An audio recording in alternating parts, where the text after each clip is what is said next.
Good morning.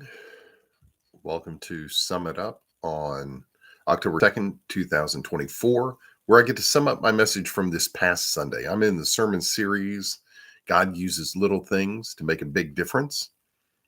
We've talked about dust, and we've talked about staffs, and we've talked about jawbones and little stones. And this past week, we talked about a handful of flour and some oil.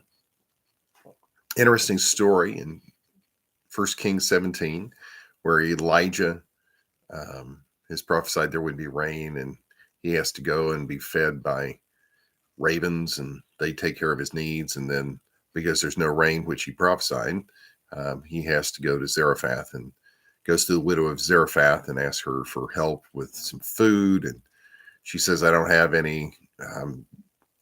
Well, what I have, I'm going to go home. I'm going to fix for my son, and then we're going to die. We're without. And Elijah says, go and make me a small loaf of bread first, and then make some for you guys. And your flour and your oil won't run out. And they don't.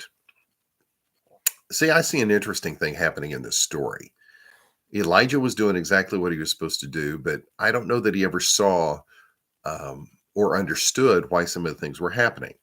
For example, God could have provided for him in the wilderness where he was hiding. God could have done that, but God wanted him to be in Zarephath. Why was that? Well, he wound up saving the life of this woman and her son, or their family, if there was more of them.